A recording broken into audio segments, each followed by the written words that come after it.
Chapter 16. The long descent. Spring came late to the mountains. Even as the snow thinned, patches of ice still clung stubbornly to the slopes, making the descent treacherous. The villagers of Kurokita provided them with supplies, bundles of dried herbs, a fresh water skin, and a small token of blessing, but no escort. They were to travel alone. Tobin was thrilled. Soren was less enthusiastic. "It took us weeks to climb this damn mountain," he muttered, tightening his grip on the reins. "We'll be lucky to get down in one piece." Tobin grinned. "What, afraid of slipping?" Soren shot him a dark look. "No, afraid of you slipping." The first day of descent went smoothly enough. They followed a winding path through frostbitten pines, the air still crisp but warming with each step downward.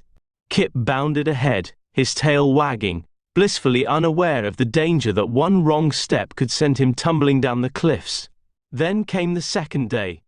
And the storm. The wind howled through the trees, rattling branches and sending loose snow cascading down the slopes. Visibility dropped to almost nothing, forcing them to take shelter beneath an outcropping of rock.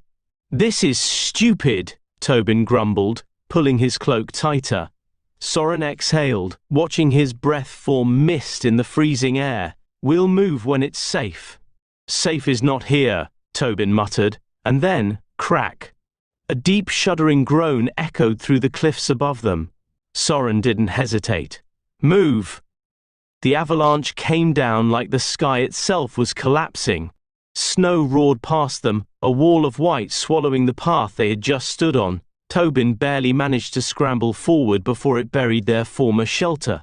Kip yelped, bounding ahead. By some miracle they survived, but the path, gone.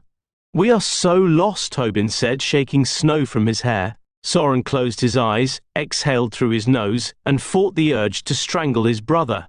Chapter 17. The lower villages. The mountain's lower slopes were kinder. The snow thinned, the trees thickened, and by the fourth day they saw smoke, not from destruction but from chimneys. A village. It was smaller than Kurokita, nestled in a valley where the cold still clung but life thrived. The people, however, were not welcoming. "Outsiders bring bad luck," one man muttered as they approached. "They'll take what they need and leave us with nothing," an old woman whispered. Tobin bristled. "We can literally hear you." Soren raised a hand to silence him. He had dealt with suspicion before. The best way through it was patience. They traded cautiously, offering some of the tea Xianglang had gifted them in exchange for food and a place to rest. The villagers eventually softened, if only slightly. The second village 2 days beyond was the opposite. Where the first had been wary, the second was overjoyed to see them. They were given food, drink, and a warm place to sleep without question. The people there were devout, followers of an old mountain faith that revered travelers as messengers of fate. Soren found himself seated beside their elder that night, drinking something far too strong and listening to tales of the mountains. "You came from Kurokita?" the elder asked, eyes glinting with curiosity. Soren nodded. "Then you have been blessed," the elder mused. "Few outsiders leave that place alive." Soren wasn't sure how to feel about that.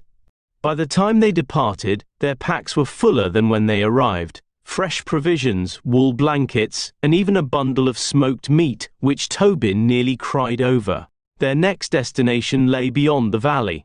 The lowlands awaited, and with them, new dangers. Soren's notes. Lost a lot of notes on the way. The descent was worse than the climb. Almost died in an avalanche. Kip has no sense of self-preservation. First village was unfriendly, second village was too friendly. Tobin's notes. Almost died, again. First village sucked, second village had meat. I will forgive them for everything. Soren needs to drink less. He was too polite after that elder got him drunk. Chapter 18. The road home. The descent from the holy mountain was unlike anything they had seen in months. The world had come alive again. Lush green fields stretched wide, trees rustled with the breath of spring, and the streams gurgled in the warmth of the sun. Soren inhaled deeply, feeling the weight of winter's hardships lift from his shoulders. Beside him, Tobin let out a laugh, spinning in circles with his arms outstretched. "This is it, brother. No more frostbite, no more near-death experiences, no more witches trying to boil me into stew," he declared. Soren chuckled. "That was only once. Once was enough." Their faithful mutt Kip barked excitedly and bounded ahead, kicking up dust along the old dirt road. Before them, the path stretched endlessly eastward. Tobin pointed at it with a mischievous grin.